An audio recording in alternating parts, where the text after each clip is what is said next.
Saudara-saudara terkasih, selamat pagi. Salam jumpa lagi dalam Sabda Siap Saji Selasa 19 April 2022, hari Selasa dalam Oktav Paskah.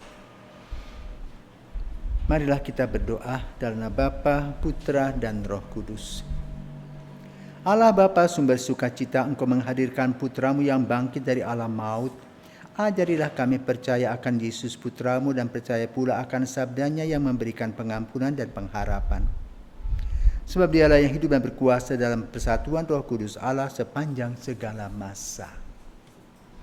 Tuhan bersamamu dan bersama rohmu. Inilah Injil Yesus Kristus menurut Yohanes, dimuliakanlah Tuhan. Yohanes bab 20 ayat 11 sampai dengan 18. Setelah makam Yesus kedapatan kosong, maka Maria Magdalena berdiri dekat kubur dan menangis. Sambil menangis ia menjenguk ke dalam kubur itu, dan tampaklah olehnya dua malaikat yang berpakaian putih, yang seorang duduk di sebelah kepala dan yang lain di sebelah kaki di tempat mayat Yesus terbaring. Kata malaikat-malaikat itu kepadanya, "Ibu, mengapa engkau menangis?" Jawab Maria kepada mereka, "Tuhanku telah diambil orang dan aku tidak tahu di mana ia diletakkan." Sesudah berkata demikian, ia menoleh ke belakang dan melihat Yesus berdiri di situ, tetapi ia tidak tahu bahwa itu adalah Yesus. Kata Yesus kepadanya, "Ibu, mengapa engkau menangis? Siapakah yang kau cari?"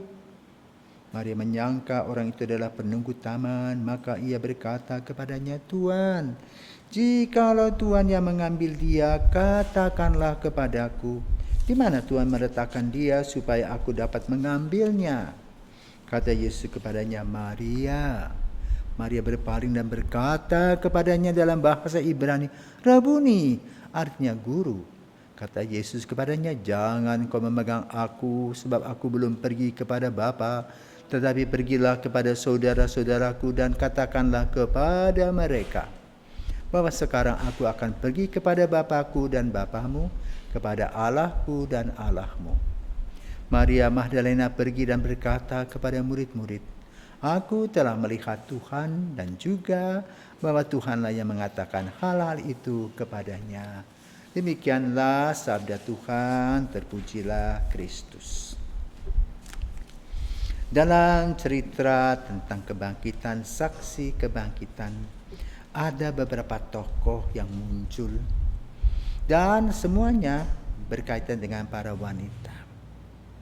Ada perempuan-perempuan, Maria Kleofas. Ya. Juga sekarang kita mendengar dari Injil Yohanes, Maria Magdalena. Siapakah sosok Maria Magdalena? Maria Magdalena adalah sosok yang cantik dan membuat laki-laki tergiur.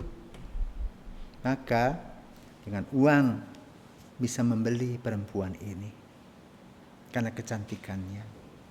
Orang tergila-gila kepada Maria.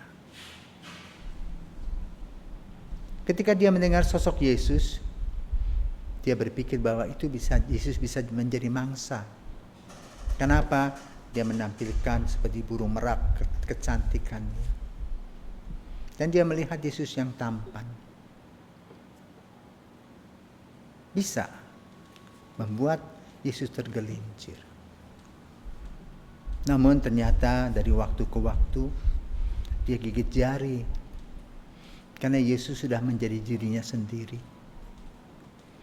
Yesus sudah lulus dari percobaan di padang gurun yang berkaitan dengan tahta, harta, dan wanita.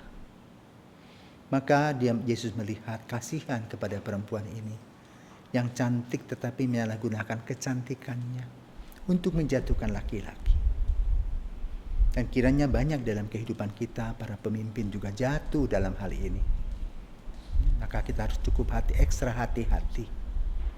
Kita belajar dari Yesus bagaimana membuat satu solusi dalam menghadapi perempuan cantik ini. Sehingga wanita ini betul-betul bertobat. Yesus Maha Rahim, mengampuni semua dosa-dosanya. Maka Maria Magdalena tetap hidup. Namun dia berubah total menjadi wanita yang saleh. Bukan wanita yang menggoda laki-laki. Karena itu ketika Yesus tidak ada lagi, hidupnya sepi, merasa loneliness, kesepian. Kenapa? Tidak ada orang yang bisa mendengarkan seperti Yesus. Tidak ada orang yang mengerti seperti Yesus. Tidak ada orang yang bisa memberikan nasihat yang mantap dan bijaksana seperti Yesus. Maka dia merana. Karena itu tidaklah mengherankan ketika kubur kosong, kubur waktu sudah malam, dia datang ke kubur. Ternyata dia melihat kubur kosong. Dia menjadi semakin panik. Kenapa? Dia berpikir bahwa mayatnya dicuri orang. Tetapi ternyata apa yang terjadi? Ketika dia mencari, dan dia menemukan kembali mutiara yang hilang, yaitu Yesus sendiri. Betapa sukacitanya dia ketika dia mendengar sebutan Yesus kepadanya, Maria. Dan dia ingin memeluk, tapi Yesus mengatakan, oh no, tidak bisa. Aku belum pergi kepada Bapa, tapi katakan kepada orang-orangnya yang lain, saudara-saudaraku, saudara-saudaramu, tentang keadaan yang dia lihat. Maka Maria Magdalena pergi memberitahukan kepada murid-murid sebagai saksi kebangkitan Kristus. Maria dipilih untuk melihat kesaksian, untuk melihat kebangkitan Yesus. Maka ia menjadi saksi yang dapat diandalkan. Karena itu ketika orang-orang Yahudi menyanggah akan kebangkitan Yesus, dia terus menerobos dan mewartakan kemana-mana tentang kebangkitan Yesus yang dia alami. Karena melalui kebangkitan juga dia mendapatkan kerahiman yang luar biasa.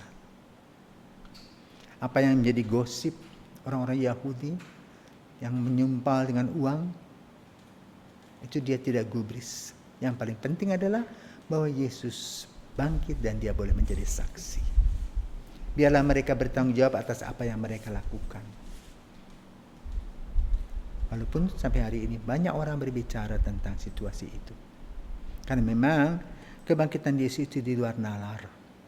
Tapi de facto kita hidup dari iman atas kesaksian para murid yang menyaksikan kebangkitan. Semoga kita juga boleh menjadi saksi dalam kehidupan kita sehari-hari.